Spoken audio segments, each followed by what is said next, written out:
جمہوریت وہ ہوتی ہے جو حقیقی جمہوریت ہو، یہ نہیں کہ اسٹیبلشمنٹ ہاتھ میں نتیجہ پکڑا دیتی ہے۔ انتخابات کے نتائج شفاف تھے تو 9 مئی کو بیانیہ دفن ہو گیا۔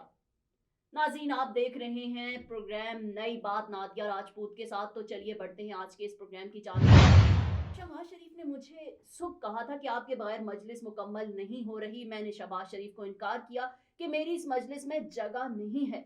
جمعیت علماء اسلام کے سربراہ مولانا فضل الرحمان نے پریس کانفرنس میں یہ بیانیہ اختیار کر کے اپنے پرانے اتحادی کو خدا حافظ کہہ دیا۔ انہوں نے پھر ایک ٹی وی انٹرویو میں انکشاف کیا کہ اسٹیبلشمنٹ تحریک انصاف کی حکومت کو لائی تھی اور اس نے ہی ان کی حکومت ختم کی۔ مولانا نے مزید کہا کہ پیپلز پارٹی عدم اعتماد کی تحریک لائی تھی، مگر میں اس تحریک کا مخالف تھا۔ البتہ میں نے تحریک کی حمایت اس بنا پر کی کہ مجھے عمران خان کا حامی نہ سمجھا جائے۔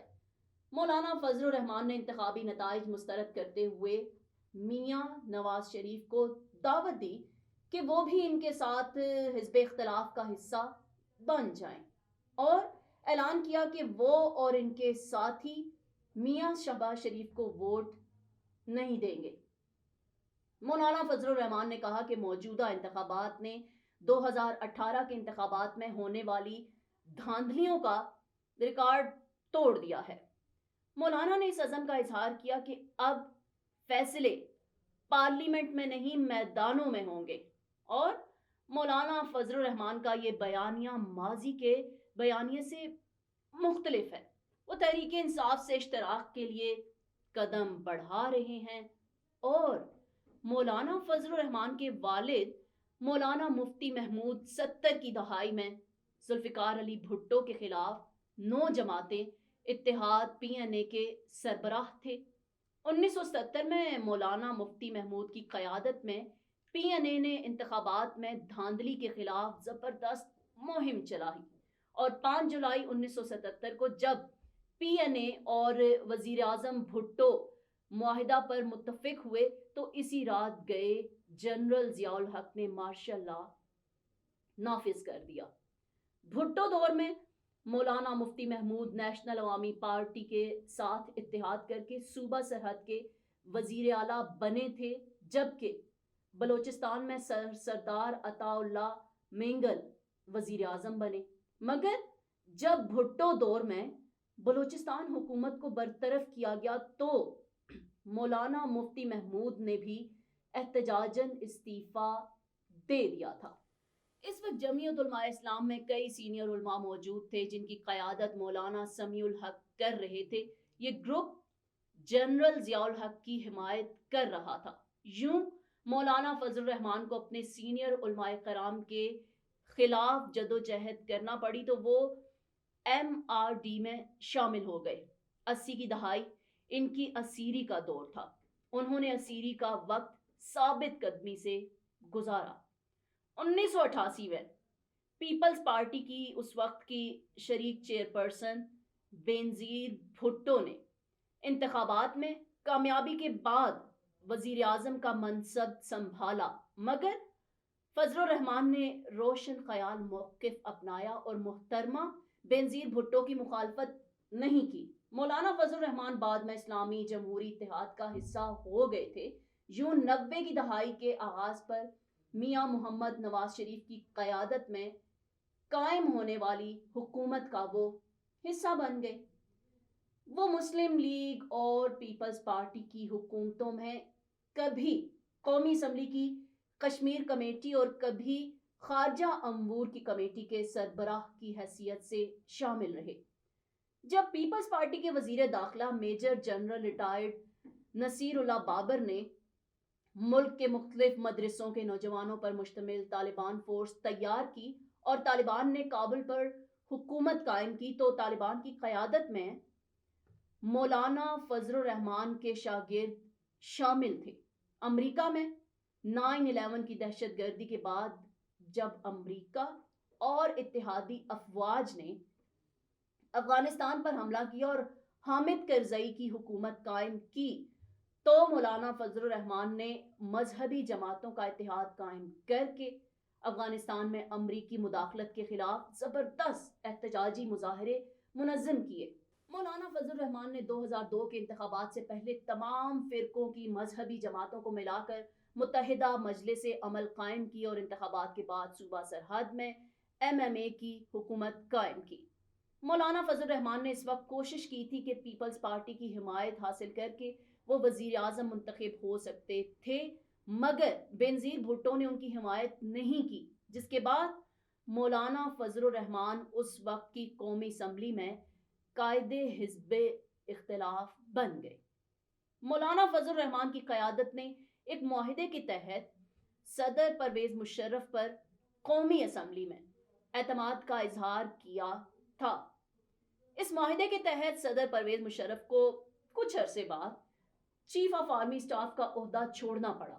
جنرل مشرف نے یہ وعدہ پورا نہ کیا، مگر جنرل پرویز مشرف کی وعدہ خلافی کے باوجود مولانا فضل الرحمان اور ان کے ساتھیوں نے پارلیمنٹ اور سرحد اسمبلی میں کوئی احتجاج نہیں کیا۔ اگرچہ مولانا فضل الرحمان افغانستان میں امریکہ کی مداخلت کے شدید مخالف تھے، مگر انہوں نے اس وقت کے امریکی عشائیے میں ایک سفیر کو مدعو کیا اور 2007 میں شائع ہونے والی وکی لیکس کے مطابق مولانا فضل الرحمان نے امریکی سفیر سے ملاقات میں وزیر اعظم بننے کے لیے امریکہ کی مدد طلب کی تھی۔ سابق صدر پرویز مشرف نے 2002 میں قومی اسمبلی اور صوبائی اسمبلیوں میں خواتین اور اقلیتوں کی مخصوص نشستوں کی تعداد میں اضافہ کیا۔ مولانا فضل الرحمان نے اپنے قریبی رشتہ دار خواتین کو مخصوص نشستوں پر کامیاب کرایا۔ سرحد میں قائم ہونے والی متحدہ مجلس عمل کی حکومت کی کارکردگی مایوس کن رہی۔ تحریک انصاف کے بانی عمران خان نے کھل کر طالبان کی تحریک کی حمایت کی تھی۔ اس بنا پر 2013 کے انتخابات میں جمعیت علماء اسلام کو شکست ہوئی اور 2018 کے انتخابات میں بھی JUI خاطر خواہ کارکردگی کا مظاہرہ نہ کر سکی۔ مولانا فضل الرحمان نے 2018 کے انتخابات کو تسلیم نہ کرنے کا اعلان کیا اور اسمبلیوں سے مستعفی ہونے کی تجویز پیش کی تھی، مگر دیگر جماعتوں نے اس تجویز سے اتفاق نہیں کیا تھا۔ مولانا فضل الرحمان نے اپنے سینکڑوں حامیوں کے ساتھ اسلام آباد میں دھرنا دیا۔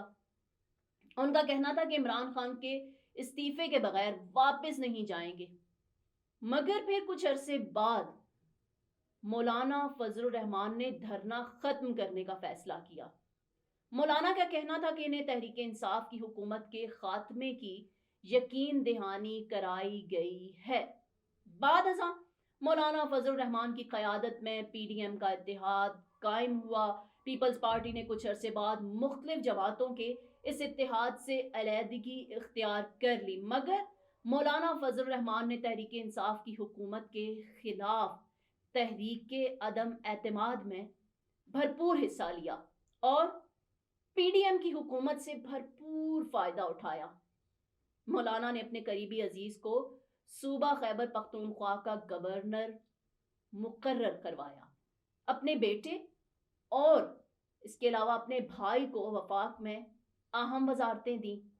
مولانا فضل الرحمان نے 2024 کے انتخابات کے انعقاد کی بھرپور مخالفت کی تھی۔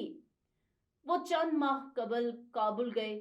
مبصرین کا کہنا تھا کہ مولانا فضل الرحمان کو کابل میں پذیرائی نہیں ملی، اور یہ بھی کہا جاتا ہے کہ مولانا فضل الرحمان اس دفعہ ملک کا صدر بننے کی خواہش رکھتے تھے، مگر مسلم لیگ نون اور پیپلز پارٹی کے درمیان اتفاق رائے کے بعد وہ مایوس ہو گئے۔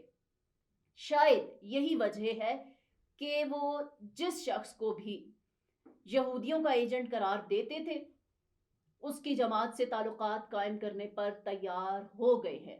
کچھ صحافیوں کا کہنا ہے کہ ان کی نظر قومی اسمبلی کے نئے قائد حزب اختلاف کے عہدے پر بھی ہو سکتی ہے، مگر مولانا تحریک انصاف کے ساتھ اتحاد کر پائیں گے یا پرانے اتحادیوں کی طرف لوٹ جائیں گے؟ اور کیا واقعی آئندہ کبھی اسٹیبلشمنٹ سے تعلقات نہیں رکھیں گے؟ امید ہے آج کی ویڈیو آپ کو لازمی پسند آئی ہوگی. پسند آنے کی صورت میں لائک، سبسکرائب، شیئر اور کمنٹ کریں اور دیکھتے رہیں T T V N N, Desi T V U S سے اور ہمارا O T T platform D T V Flix, جہاں 2000 سے زائد چینلز کو دیکھا جا سکتا ہے.